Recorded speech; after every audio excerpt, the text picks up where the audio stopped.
She just told the truth that her mom was Ronda Rousey. The police laughed, handcuffed her, and refused to call her. But an hour later, that same Rousey walked into the station. Subscribe, and subscribe in the comments where you're watching from.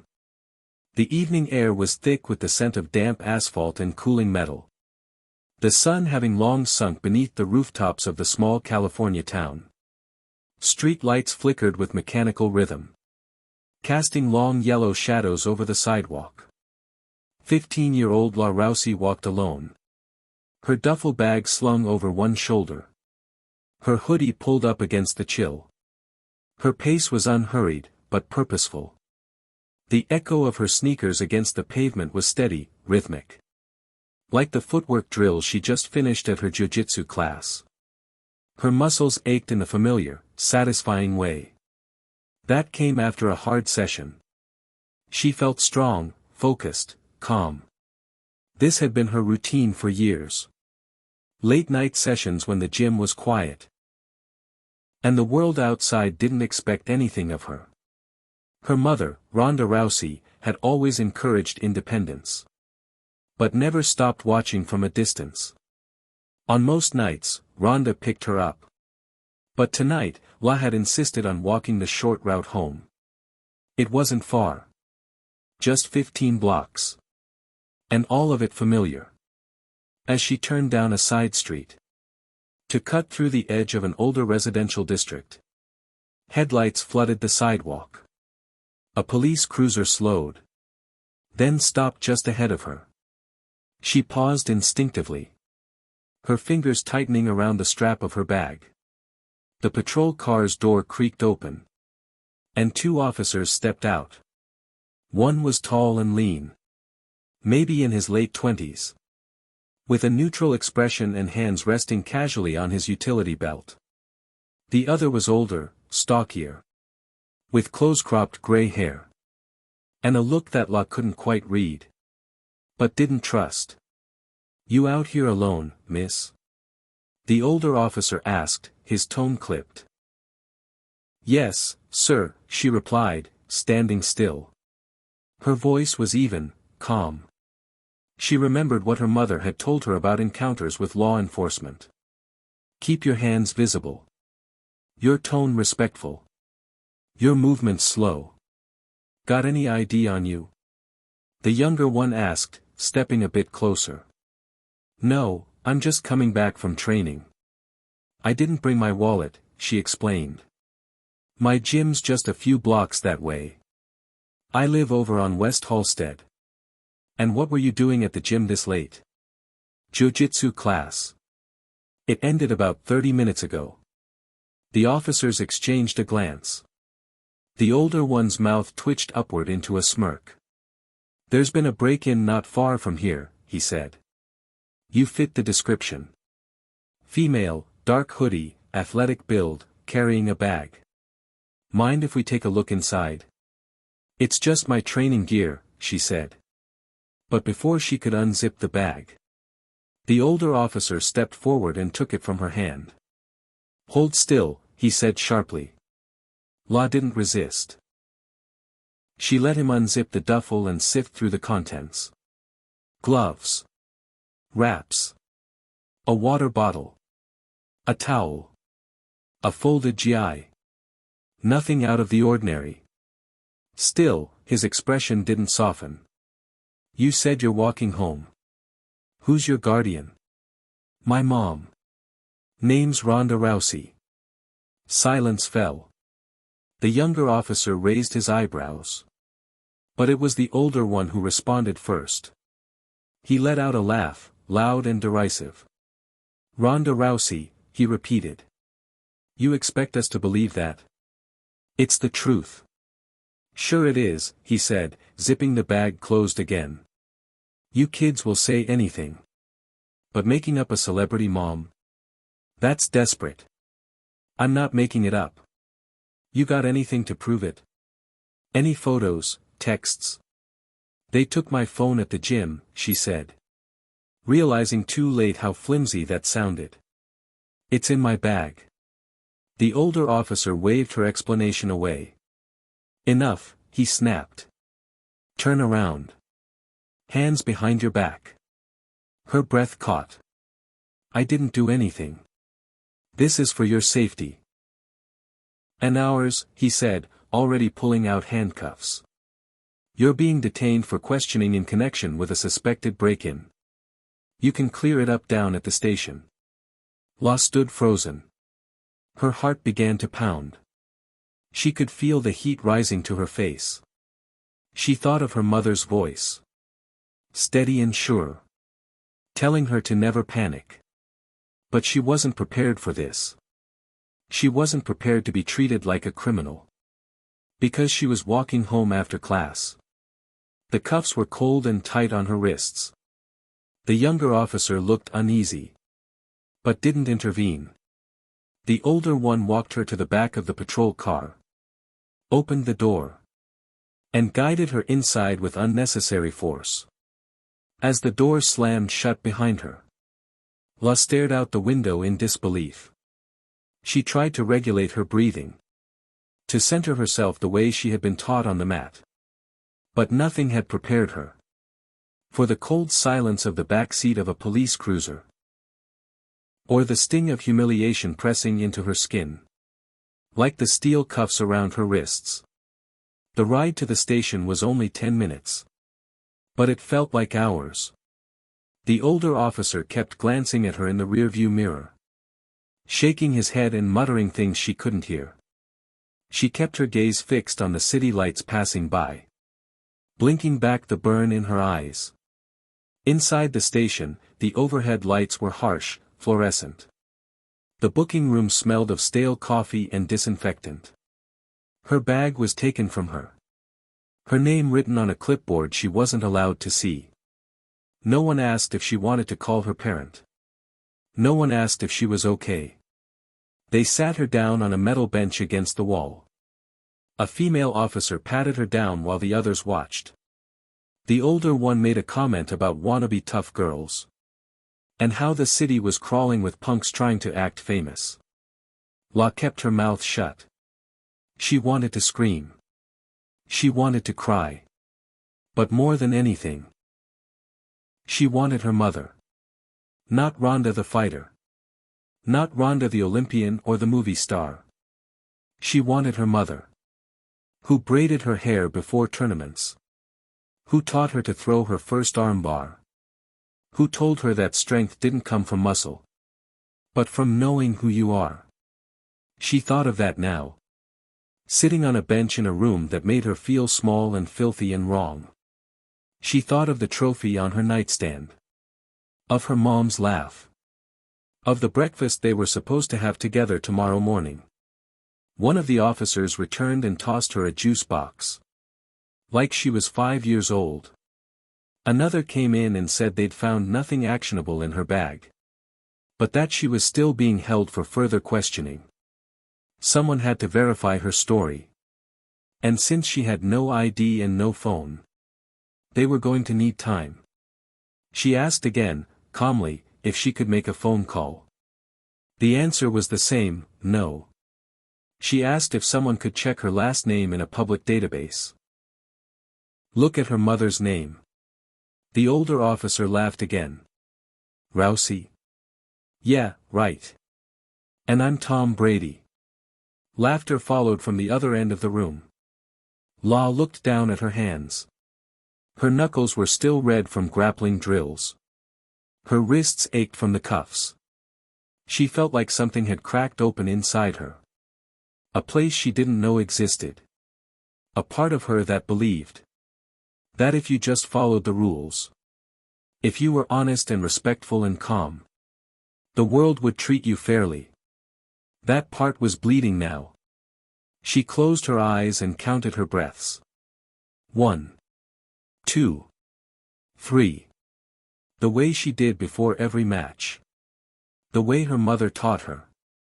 But this wasn't a fight she could win with training. Outside, the sky deepened to black. Inside, the station buzzed with quiet routine. Phones ringing, officers chatting, coffee brewing. No one saw her. No one believed her. No one cared. But she knew something they didn't. She knew her mother. And she knew that Ronda Rousey didn't lose fights. Not in the ring. Not in life. And especially not when it came to her daughter. Law didn't know it yet. But her mother was already on her way. Already driving. Eyes locked on the road. Fury held in check beneath layers of discipline. The moment Ronda saw the tracker stop at the Twin Oaks Police Department, the countdown began. And for the men in that station. For the arrogance they wore like armor. The clock was ticking. The storm was coming. The metal bench was colder than it looked. And the chill seeped through the thin fabric of Law's sweatpants. As if to remind her that she was no longer in control. The walls around her were painted in a sterile shade of off-white. Chipped in places where chairs had scraped or boots had kicked. The humming of fluorescent lights overhead was constant and faintly maddening. She sat upright. Legs together. Hands folded tightly in her lap. Her wrists still bore the faint red marks from the handcuffs. No one had offered her a blanket or a place to rest more comfortably. She didn't expect kindness. Not anymore. There was a clock on the wall. Just above a corkboard filled with faded notices and procedural charts. It was 5 minutes to 9. She had been here for nearly an hour. Maybe more. Time moved differently in places like this. It dragged and swirled, twisting perceptions. Until a few minutes could feel like days. She was sure her mother had noticed by now. Ronda never ignored a text or a delay. Especially not from her. A door opened with a mechanical buzz. And the same 2 officers who had brought her in stepped into the small holding area. The younger one kept his eyes on the floor. The older officer, Detective R.S., she now knew from the embroidered name on his chest, gave her a thin-lipped smile that didn't reach his eyes. "Still here," he said with theatrical surprise. As though she had somehow chosen to remain detained. "Guess Ronda Rousey's driver got lost."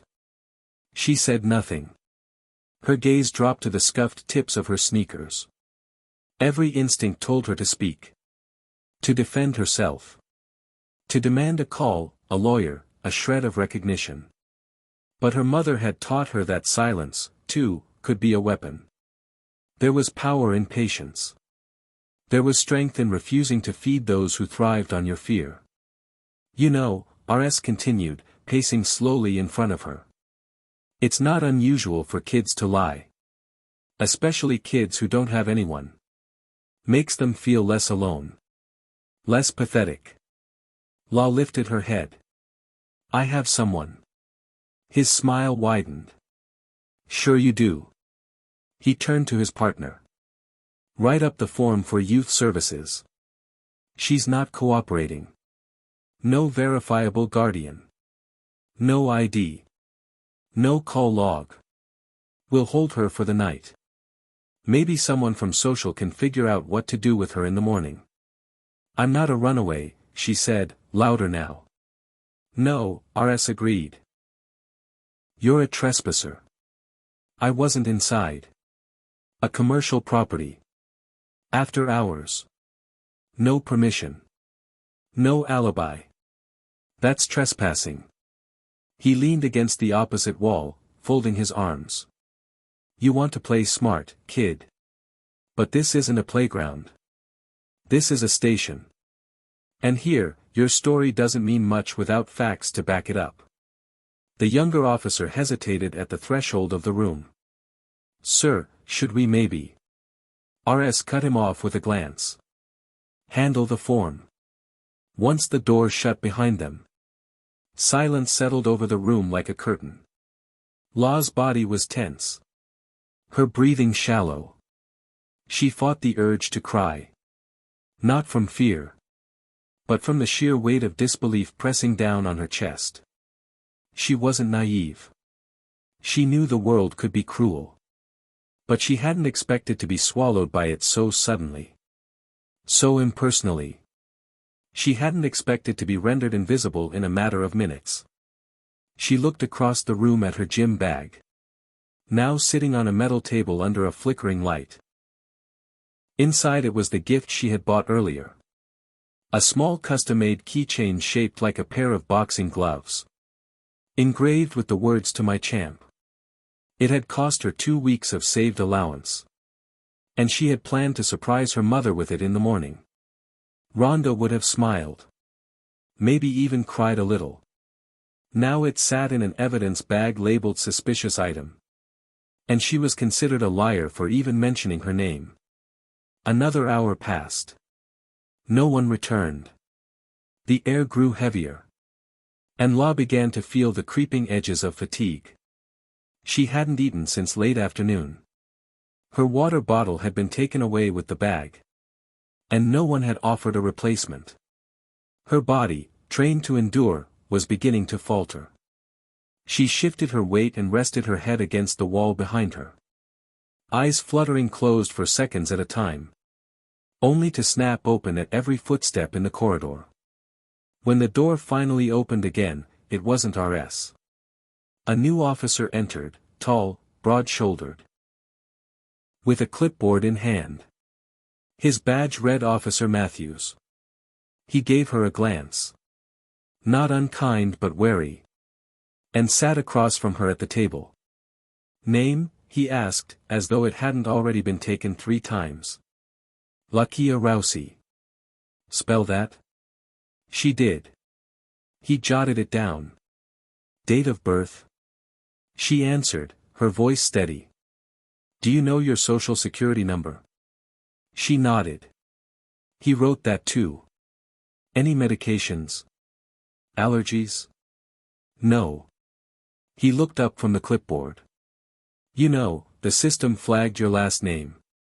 Your mom really Rhonda Rousey?" "Yes." "You got any proof of that?" "It's in my phone." "You took it." He tapped his pen against the paper. "Phones are logged at intake." "I'll check." She wanted to believe him. He stood and left. 15 minutes passed. Then 20. No one came back. Her stomach tightened with unease. Whatever small hope had flared in her chest was quickly fading. Again, another group of officers walked past the glass window.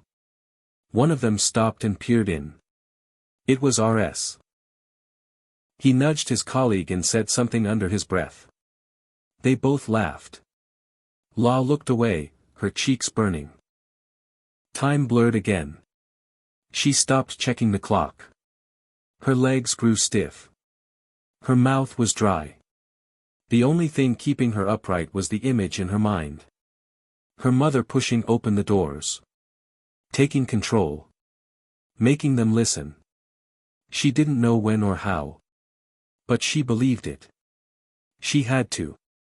At some point, she fell into a light, restless sleep. Curled on her side against the cold bench.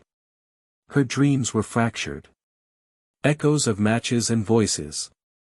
Flashes of her mother's face. Stern and calm, telling her to breathe. She woke with a start when the door opened again. This time, the room filled with harsh overhead light and louder voices.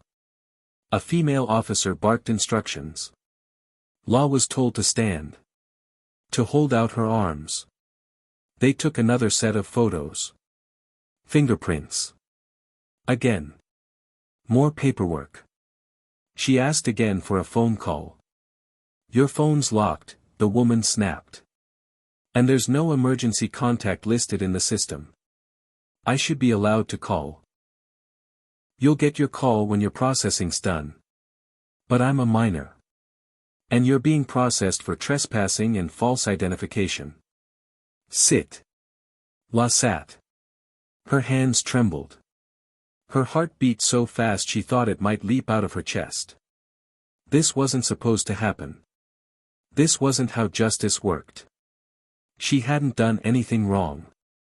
Another officer wheeled in a small cart with prepackaged food trays.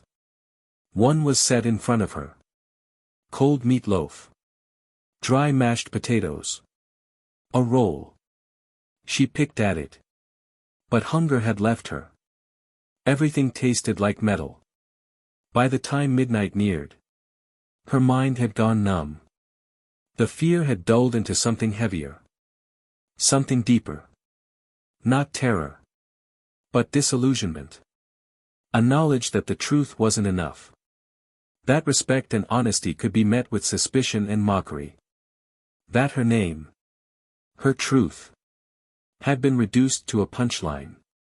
She sat in silence, staring at the floor. As the hours crept by. No news. No call. No proof. Just the cold. And the weight. But something had changed. The men in that station didn't know it yet. Outside, on the street beyond the heavy doors, tires screeched against the pavement. A black SUV came to a sudden stop under the buzzing light of the parking lot. The driver's door opened. And Rhonda Rousey stepped out. Her face, unreadable. Her eyes, set with the same intensity that had made crowds roar and opponents tremble. She didn't wear makeup. Her hair was tied back. She wore a hoodie and black pants. But her presence filled the air like the crackle before a storm. She didn't run. She didn't need to. She walked. And the system that had laughed at her daughter's name had no idea that judgment was already on its way. The twin doors of the Twin Oaks Police Department stood under buzzing floodlights, casting a cold glow on the cracked pavement below.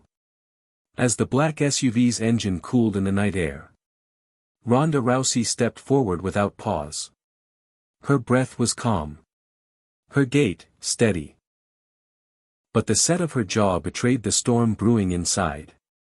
She had driven the entire 22 minutes. With her fingers curled tight around the steering wheel. Her eyes flicking between the road and the location dot. On the tracking app she had long ago installed on La's phone. Her daughter hadn't moved in over an hour. The icon blinked defiantly.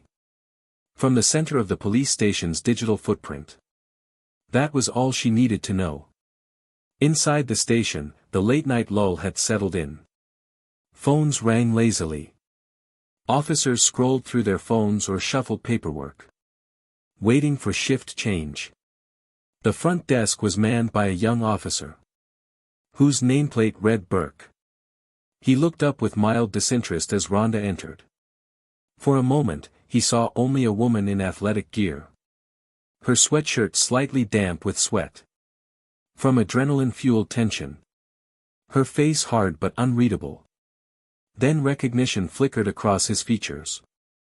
Like a slow-moving spark. His posture stiffened. "Can I help you?" he asked. His voice faltering as he tried to recover his professional tone. "My name is Rhonda Rousey," she said. Her voice low and even. Though it carried a weight that settled heavily in the air. "You have my daughter." Burke blinked. I'd have to check. Name? Leah Rousey. 15 years old. Taken off the street 2 hours ago while walking home from jiu-jitsu class. He swallowed. One moment. He turned and walked through the side door toward the back. His movements quicker than before. Rhonda didn't sit. She remained by the counter, unmoving. Her eyes scanning the station's interior like a fighter. Sizing up the cage before the bell. She saw bulletin boards. Sleepy officers. The reflection of herself in the glass. And she saw complacency. Arrogance. She'd known that sense since her earliest matches. When she was the underdog. The girl with the judo background no one respected. But tonight wasn't about her. Tonight, they'd messed with her daughter. In the back hallway, Officer Burke found Detective R.S. finishing up a coffee refill. "Sir, there's a woman at the front desk. Says her name is Rhonda Rousey."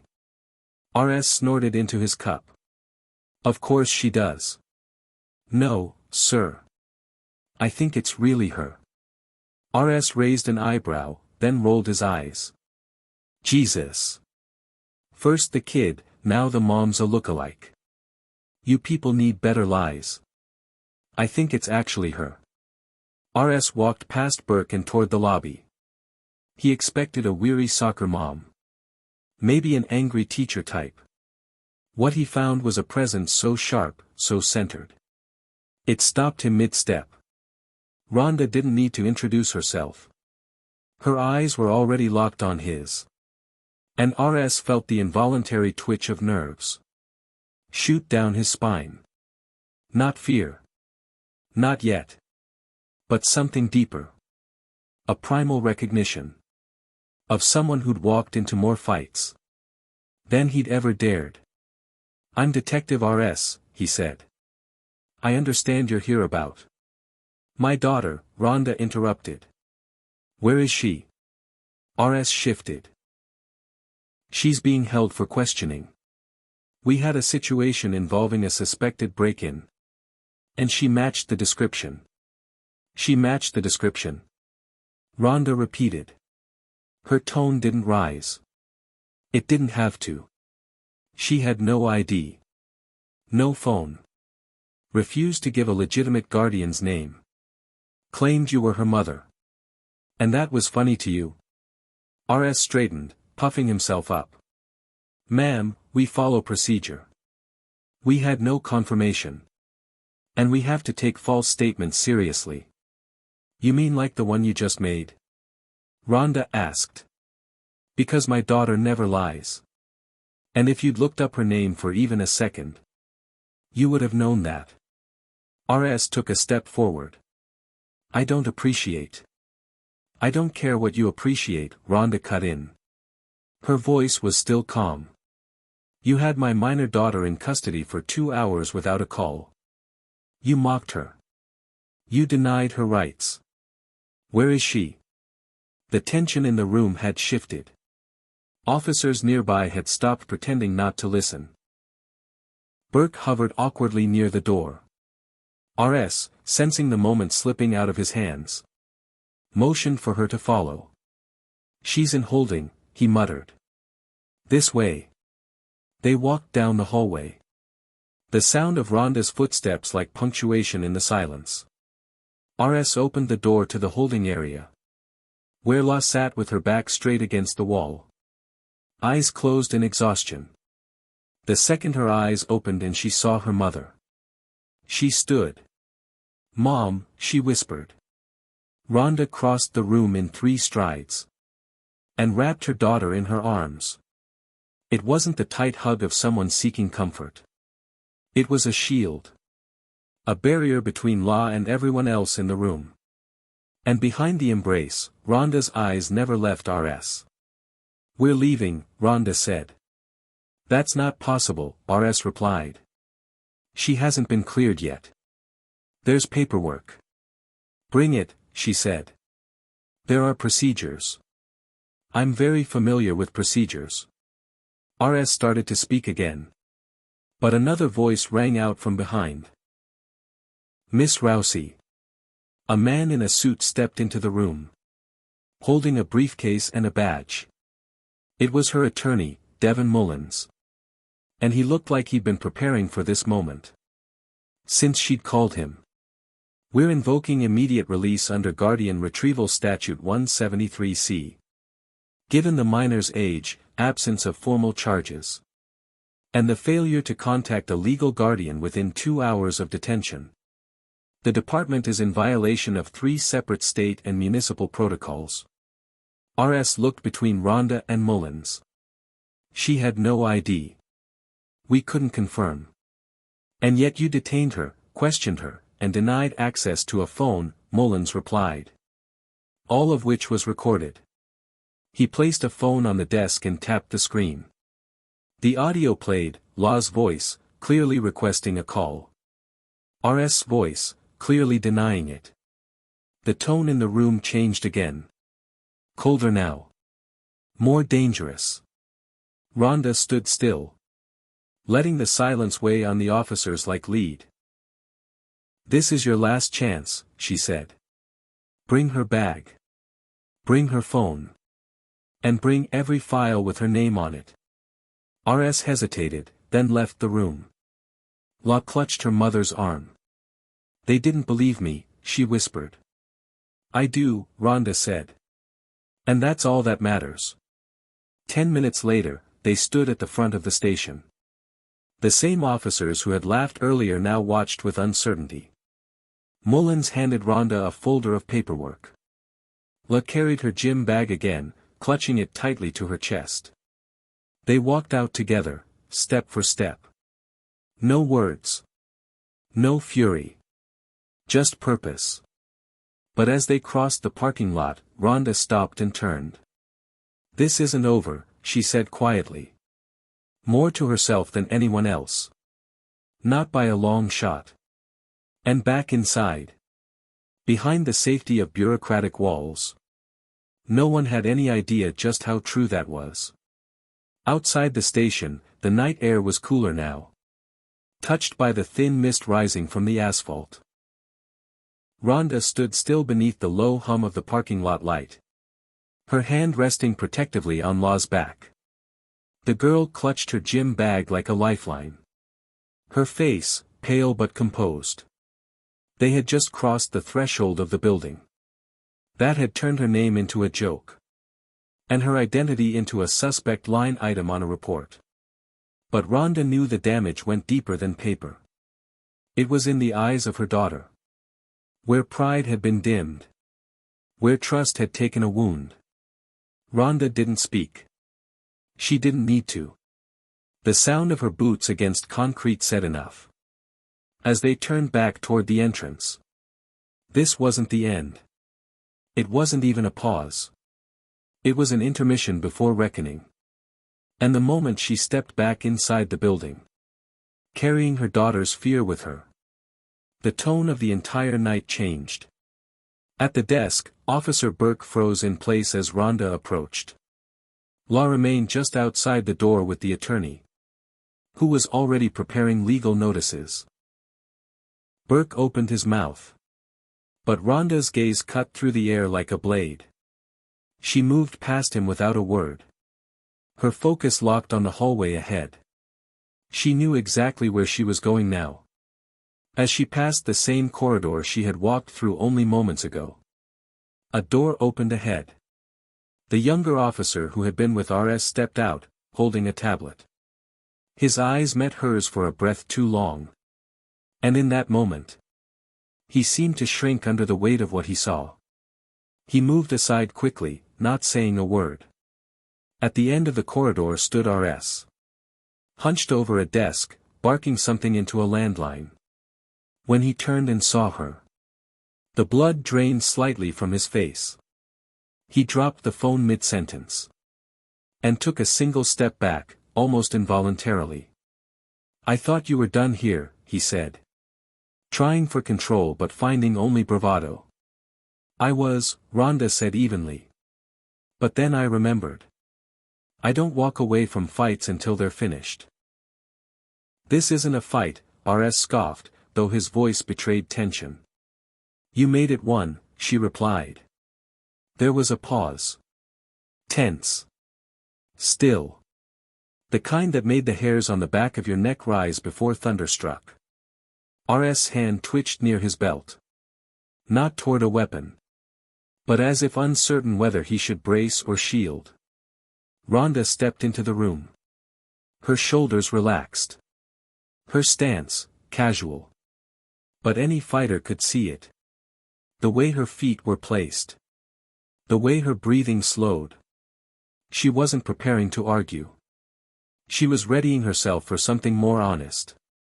Something pure. An older officer with a clipboard tried to intercept her near the corner. Raising a hand as if to stop her. He managed half a syllable before Rhonda shifted. It was subtle, nothing aggressive. Just a pivot of her weight. But it was enough. He stopped cold, backing off, eyes wide. RS made the mistake of stepping forward. Ma'am, I need you to calm down and leave the premises. If you don't comply, I'll. Rhonda didn't let him finish. It was fast. So fast. The room didn't catch up until the sound of his body hitting the filing cabinet rang out like the end of a round. Her left hand had intercepted his wrist mid-motion, redirected his arm effortlessly, and pushed his weight into imbalance. A second later, she turned him with controlled precision. And placed him firmly. Not violently.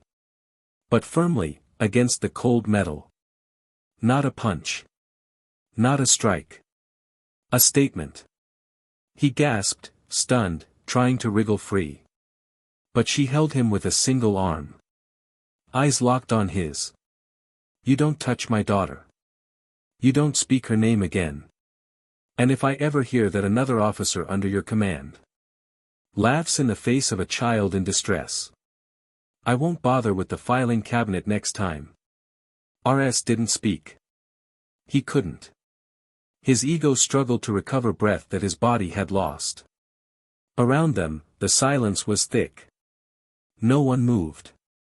The young officer who had first seen Rhonda in the lobby stood at the doorway now, completely still. His mouth, slightly open. Rhonda stepped back and released RS, who stumbled slightly, adjusting his uniform. She didn't wait for him to respond. You thought her name was a punchline, she said quietly. But that name is why the cameras are on their way. It was true. Outside, journalists were already gathering. Her PR manager had made 3 calls on the way over. And now every outlet with a local feed was en route. This was no longer a local issue. It was a national one. RS straightened and opened his mouth again. This time angling for damage control. Let's not escalate this. You did that the moment you dismissed her truth, Rhonda replied. You made this personal. So now it's public. The station's captain entered the room seconds later. His expression unreadable. He was older, white-haired, and wore the fatigue of a man who had seen his share of broken systems. But as he assessed the scene, the scattered papers, the stunned officers, RS still catching his breath, he didn't raise his voice. He simply looked at Rhonda and said, "Let's talk in my office." She nodded once, following him with the same steady presence that had carried her through octagons and Olympic finals. In the captain's office, the air was quieter. The walls were lined with certificates and old photographs. On the desk sat a half-empty cup of coffee. And a report labeled Juvenile Incident, Subject La Rousey. The captain sat behind his desk and looked at her for a long moment. I saw the footage, he said. From the intake room. The way they treated her. Rhonda remained silent. It was unacceptable, he continued. And I'll be reviewing the personnel involved. Start with RS, she said. Then review your policy. Then review your hiring standards. Then look me in the eye and tell me how many other girls like mine didn't have someone come for them. He leaned back in his chair, exhaling slowly. I'm not trying to fight with you, Miss Rousey. You already are, she said. The minute your department treated a black teenage girl like a criminal for walking home in a hoodie. The captain looked down. Then he nodded. I'll cooperate fully with your lawyer. You'll do more than that, she said. You'll apologize publicly. And you'll promise that every officer here gets re-educated. On the rights of minors. On racial bias. On what it means to serve. Not just police, serve. Are you threatening litigation? No, she replied. I'm promising it. The captain ran a hand down his face and said nothing more. Outside, the press had begun to set up. The PR manager met Rhonda as she stepped back through the lobby. Whispered updates in her ear. Rhonda didn't acknowledge them. Her focus was on Law, who stood near the exit, watching everything. Their eyes met. And for the first time in hours, La allowed herself a small, brave smile. When they stepped out into the night, the flashes started. Reporters called her name. Microphones extended. Rhonda didn't stop for them. She held her daughter's hand and walked forward. Past the shouting. The lights. The storm of attention.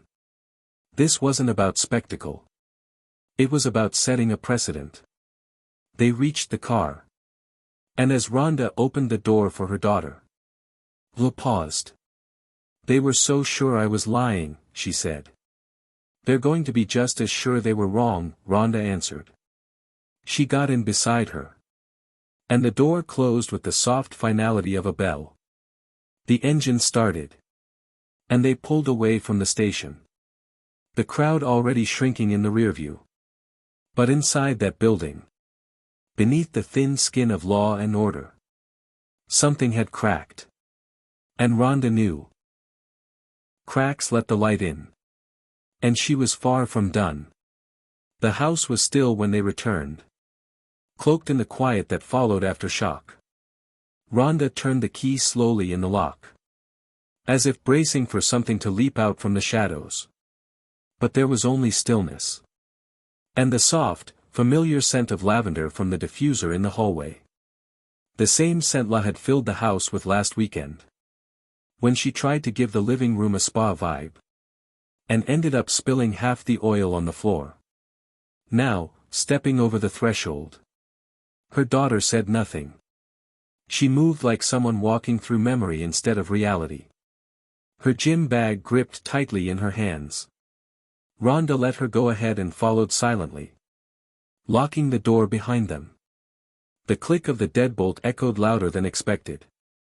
Neither reached for the light switch. The moon outside cast a silver haze across the wooden floor. And bathed the photographs on the wall in pale light. Most were from tournaments.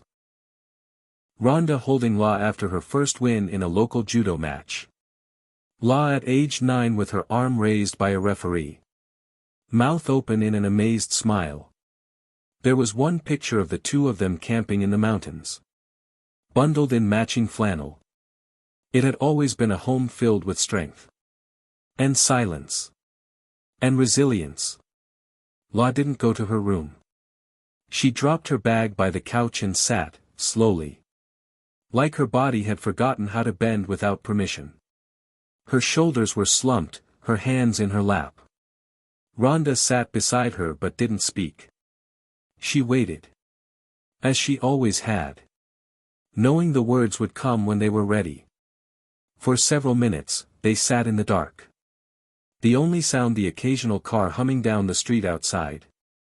Then La took a deep breath. "I didn't cry," she said. Rhonda didn't turn her head. "I know. I wanted to," she added. "I felt it. But I didn't." "I'm proud of you," Rhonda said. La looked down at her hands. "They laughed when I said your name. One of them said I made it up. Like I was pretending." Rhonda's jaw tensed. But her voice remained calm. "That's because your truth scares people who don't understand it. It wasn't just disbelief. It was like it offended them. That someone like me could even imagine being your daughter." The air thickened between them. Rhonda turned to face her fully now. One arm resting on the back of the couch. Her gaze was steady and fierce. "They weren't laughing at you. They were laughing to protect themselves. Because acknowledging you meant acknowledging what they don't want to believe is possible. That power doesn't look like them anymore." La didn't answer right away. She pressed her fingers against her temples. "I tried everything. I told them where I lived. I gave them your name. I offered to show them pictures. They didn't care. They didn't want to believe you," Rhonda said. "It's easier for them to paint you as a problem than to see you as a person." "Then why did you teach me to speak up? If it doesn't matter." Rhonda reached forward and gently turned her daughter's face toward hers. Because it matters to you. Because it's who you are. And that's what they'll never take from you. No matter how hard they try. There was a long pause. Before Law's shoulders shook slightly. Rhonda pulled her into a hug. And this time. It wasn't about protection or resistance. It was about release. The girl buried her face into her mother's shoulder. And exhaled the weight she'd carried. Since the moment those cuffs clicked around her wrists. Rhonda held her tightly. Stroking the back of her head. You're safe now. And I promise you. This won't be buried. Not like everything else. What do you mean? Rhonda let go and stood. Walking to the hallway cabinet. She returned with a manila folder thick with documents. She placed it on the coffee table and flipped it open. Your case isn't the first. Not in that precinct. Not even this year. Law leaned forward, her eyes scanning the printed reports. Names. Dates. Notations. Pages and pages of formal complaints. Most of which ended with phrases like, no evidence found. Or lack of sufficient grounds to proceed. I've been tracking it for months, Rhonda said. I was waiting for the right moment to take it public. To expose the pattern. But this. Her voice hardened. They gave me the perfect case. Me. Law looked up. You were the final straw, Rhonda said. You didn't just survive what they did. You proved it. Law sat back slowly. Digesting the magnitude of what her mother was saying. She hadn't just been a victim of a mistake. She had become a symbol of something deeper. Something systemically broken. It was overwhelming. And frightening. But not paralyzing. Not anymore. What do we do now? We fight, Rhonda said. But not with fists. With facts. With witnesses. With media. With lawyers who know how to shake the walls of institutions until they crumble. And me? You do what you've always done. You stand tall. You walk into every room with your head high. And when they ask who you are, you tell them. La nodded. Her fingers resting on the edge of the folder. The weight in her chest hadn't lifted completely. But it was no longer pressing down. Now it hovered just above her. Like armor.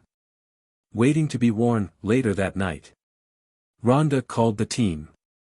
Her attorney. Her manager. A retired civil rights investigator she had met years ago. She laid out the plan like a general preparing a campaign. They would hold the press conference in 48 hours. They would release the footage, the transcripts, the background files. And they would demand accountability. Not only for Law. But for the many names in the folder. Law listened from the hallway. Watching her mother work. With the kind of discipline that had won her world titles. It wasn't the fury she had expected. It was strategy. Precision. Control. And in that. She saw the lesson she had never fully understood until now. Strength wasn't about striking first. It was about knowing exactly when to strike. And never missing. The next morning. Sunlight broke across the city in soft gold. The world looked the same. But everything had shifted. The precinct hadn't issued a statement yet. But leaks had already begun. Whispers of misconduct. Allegations of systemic bias. The name La Rousey had started to circulate on social media. Rhonda's name gave it gravity. Her silence, thus far, gave it mystery. They watched the news in quiet. A blurry cell phone video had surfaced from outside the station. Rhonda's entrance. Her unflinching walk through a sea of officers. A commentator called it the calm fury of a mother who knows the law and the cost of silence. La turned to her mother and asked. Did you know this would happen? No, Rhonda said. But I was ready for it. Will paused. I think I am now too. Rhonda smiled. Then they should be worried. Together, they rose. The phone was already buzzing. Emails pouring in. Requests for interviews. Demands for comment. But Rhonda didn't answer them yet. She looked at her daughter. The center of the storm. Now steadier than ever. And nodded once. The fight had only just begun. But they would go into it together. As mother and daughter. Champions of a different kind of arena. And this time. The world was watching. The first email arrived at 6:14 a.m. sharp. As the early sun stretched itself over the skyline of Twin Oaks. And began warming the narrow streets. And sharp glass corners of downtown. The subject line read simply. Urgent, national coverage request, NBC. By 7 o'clock, for more followed. CBS. The Washington Post. ESPN. A call from CNN that went directly to voicemail. But was promptly followed by a detailed text. The requests were nearly identical. Confirmation, interview, footage, and a statement. Rhonda read them with clear eyes and a still mind. As the coffee brewed in her kitchen. She didn't rush. She didn't need to. In the living room. La sat cross-legged on the floor. Reviewing a printout of the statement her mother's attorney had prepared. It was carefully worded. Specific but firm. Devoid of inflammatory language. Yet impossible to misread. The accusation was direct. The unlawful detainment of a minor. Denial of due process. Emotional abuse during custody. And racial profiling. The evidence, Rhonda knew, was indisputable. It wasn't just about what they had done to her daughter. It was about what they had done to dozens of others. She had the files. She had the names. She had the receipts. All that had been missing was a name they couldn't ignore. Now they had it. By the time Rhonda and La arrived at the press conference that afternoon, a crowd had already formed. Not just reporters, but students, parents, activists, neighbors. Some held signs with La's name.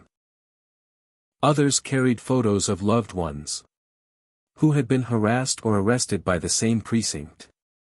The sidewalk in front of the City Hall building pulsed with energy, anger, solidarity, hope. Police in neon vests stood at the perimeter, watching. No one stepped forward to interfere. The mood wasn't hostile. But it buzzed like static before a storm. The small podium had been set on the City Hall steps. Flanked by American flags. And the seal of Twin Oaks etched in brass. Behind it, Rhonda stepped up first. She wore a black blazer. Dark jeans. And no makeup. Her hair was tied back in a no-nonsense knot. She didn't speak right away. She scanned the crowd slowly. Letting silence draw the tension. Like an archer with a bowstring. Then she began. "My name is Rhonda Rousey," she said. "And I am the mother of La Rousey. No titles. No background. No celebrity. Just that. She is 15 years old. She is an honor student. She is a martial artist. And 2 nights ago, she was arrested for walking home in a hoodie." A ripple moved through the crowd. A wave of disbelieving murmurs. The press leaned forward. They didn't ask her name. They didn't call her guardian. They didn't allow her to make a phone call. When she told the truth, they mocked her. When she showed courage, they punished her. And when I walked into that station, they laughed. Until they realized who she really was. She paused. The crowd was dead quiet now. "This is not about me. It's not even just about my daughter. This is about what happens when a system sees brown skin and calls it danger. When they see confidence and call it arrogance. When they see the truth and call it a lie. She motioned to the lawyer, who stepped forward and placed a thick binder on the podium. This is not a one-time incident. In this binder are 17 complaints of unlawful detainment, improper conduct, and racial profiling by the same department in the last 3 years. 17. Most of them were dismissed without review. Until now. The crowd exhaled. Long. Heavy. Furious. I'm here to say. We see you. We hear you. And we're not going away. When she stepped back, she did not smile. She didn't pose for cameras. She stood next to her daughter. Asla took the podium.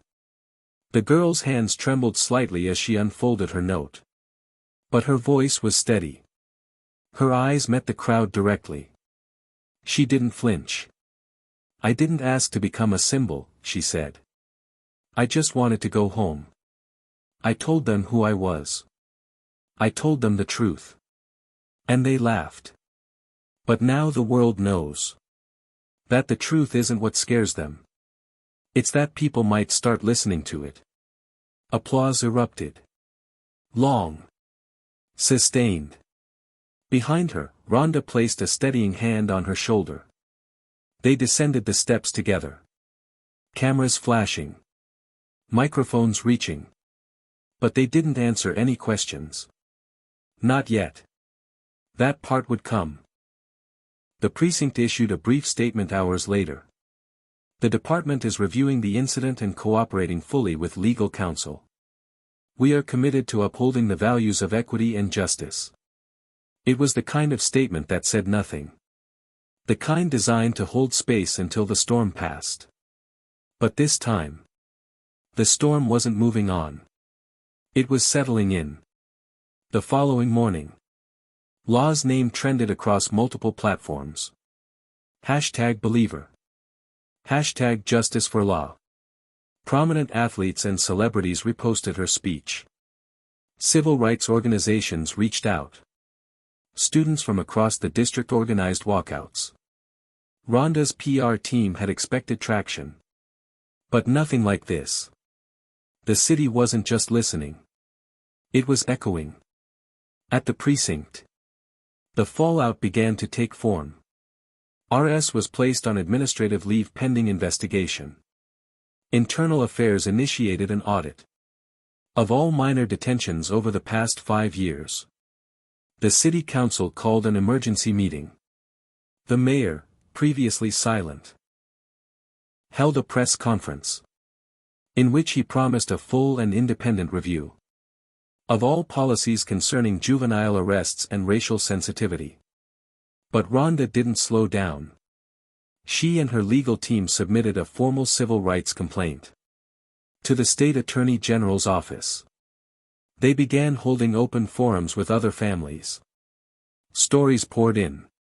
Teens held for loitering because they waited at bus stops too long. Boys stopped for riding bikes after dark. A girl whose backpack was searched for no reason other than being near a park after hours. The same phrases appeared over and over. Matched the description. Uncooperative attitude. Refused to comply. At one of these forums, a woman named Angela stood to speak. Her son had been detained 2 years prior for suspected trespassing when he cut through a neighborhood shortcut on the way to school. He had been 13. He still refused to walk alone now. Angela's voice broke as she thanked Law for her courage. When she sat down, the room stood and clapped. Law looked stunned. She had never imagined herself at the center of anything like this. Back at home that night, Law sat in her room. A stack of thank you cards on her desk. Strangers had mailed them. Handwritten. From all over the country. She read one from a girl in Atlanta who wrote, "You made me feel like I wasn't alone." Another was from an elderly man in Chicago who said, "I never knew how brave young people could be. You made me want to be better." Rhonda knocked softly on the door and entered. "How are you feeling?" she asked. La didn't answer right away. She looked at the card in her hand, then up at her mother. "Stronger," she said. Rhonda smiled faintly and sat beside her. "That's good. Because the next part is harder." "I know. They're going to question everything. Your tone. Your face. Your background. They'll say you're too young to understand what happened." "I do understand." "They'll say you're exaggerating." "I'm not. And they'll say you're only here because of me." La turned fully now. "I'm here because of what they did. You just made sure people listened." Rhonda nodded. "Then let's keep them listening." By the end of the week, a class action lawsuit was filed against the Twin Oaks Police Department. On behalf of 6 families. Rhonda backed it personally. Her legal team offered pro bono representation to other families who came forward. The city council approved the funding for a new civilian oversight committee. Mandatory retraining on youth detainment protocols began for all officers. But Rhonda knew this wasn't the end. It was the edge of the beginning. Accountability was only the first part. Change, real, sustainable change, would take years. And resistance would come. She had fought too many battles not to expect it. But for the first time, she wasn't standing in the ring alone. One night, near midnight, La brought out the gift she had planned to give her mother before it all happened. It was still wrapped, buried deep in the side pocket of her gym bag. A small velvet box. Inside was a miniature silver belt, like a world champion's title, engraved with the words, "To the one who always fights for me." Rhonda opened it slowly, her fingers tracing the tiny letters. She didn't cry. But her voice softened in a way that said everything words couldn't. "I don't fight for you," she said. "I fight with you."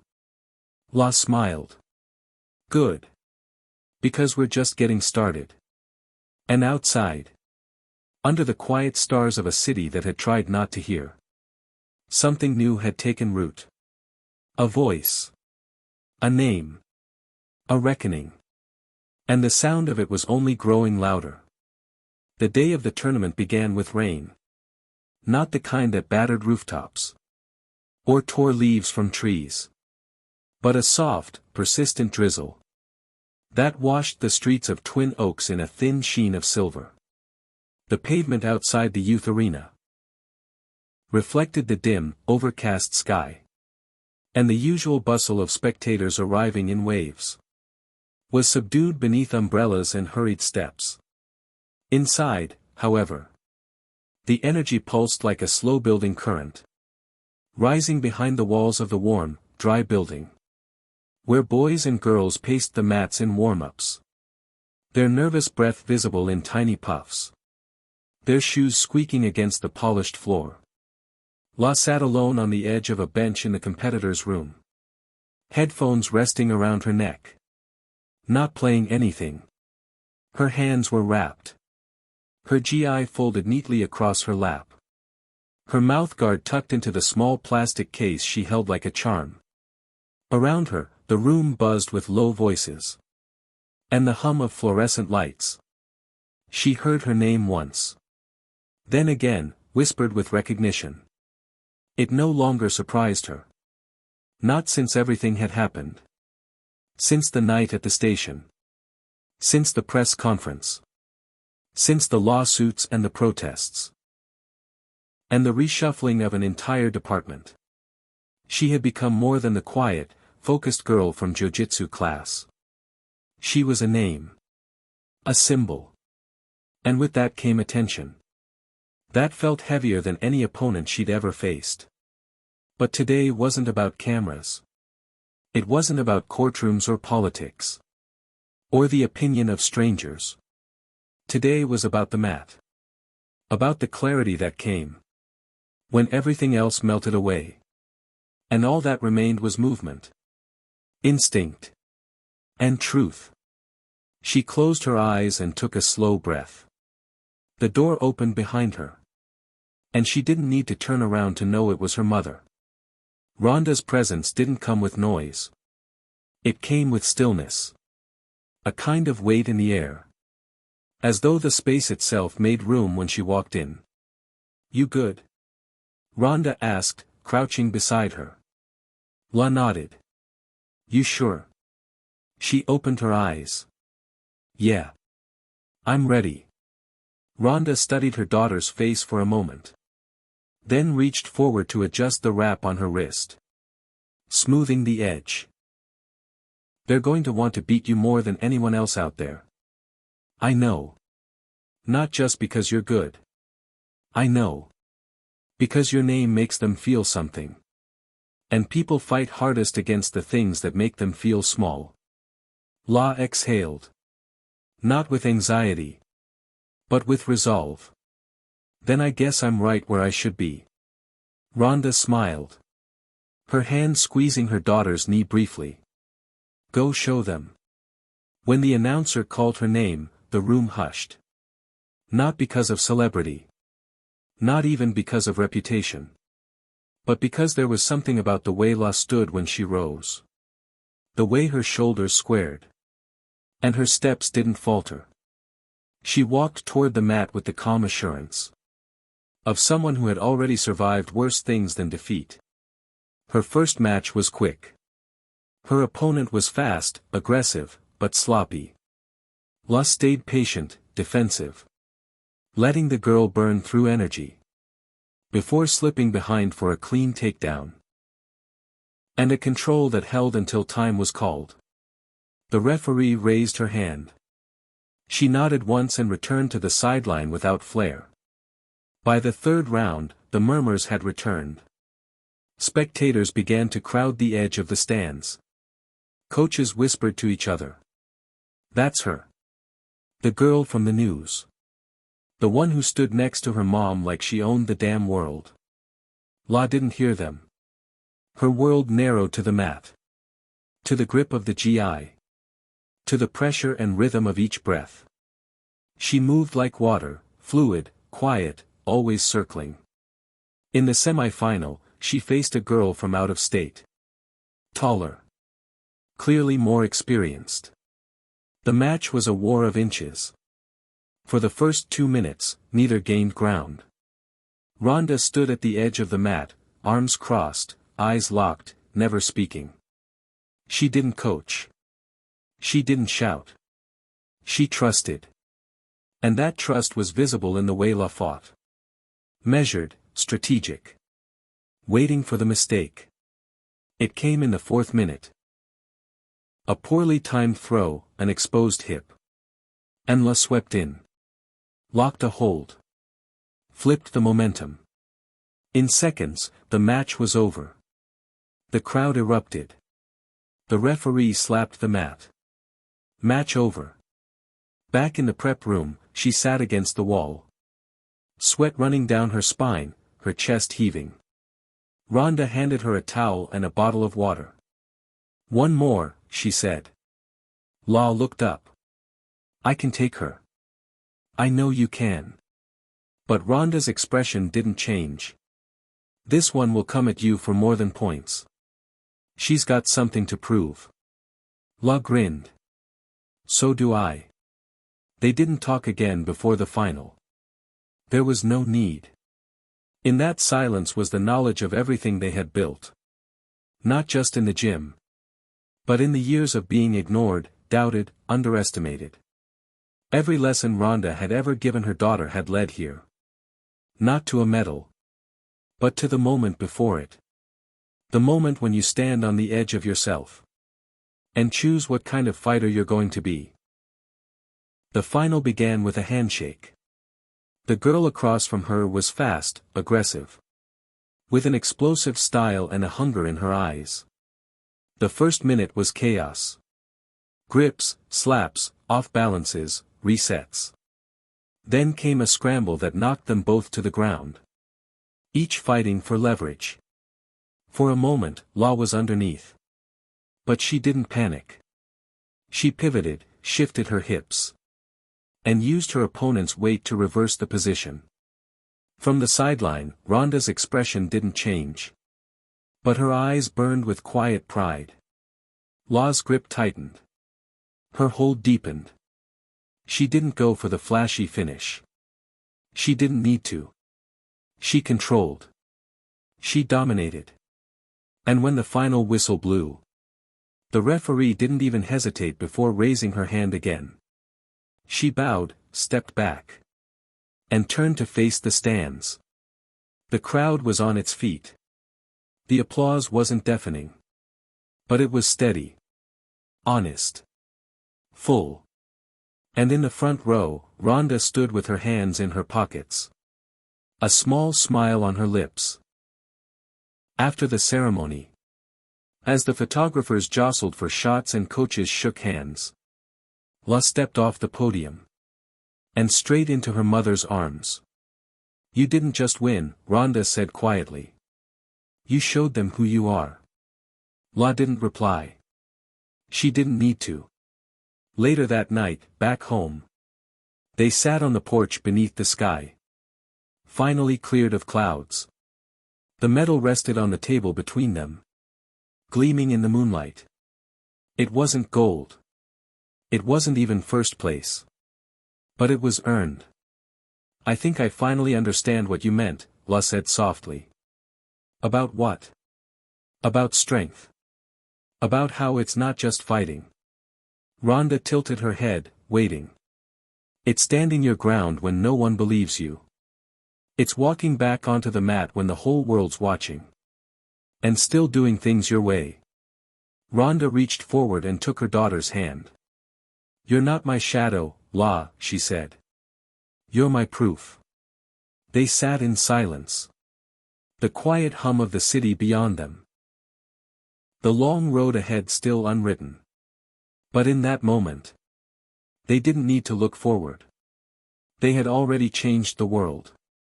Just by standing still. If this story moved you, don't forget to subscribe for more. Watch the next video to see what happens next. And check out our other stories that matter.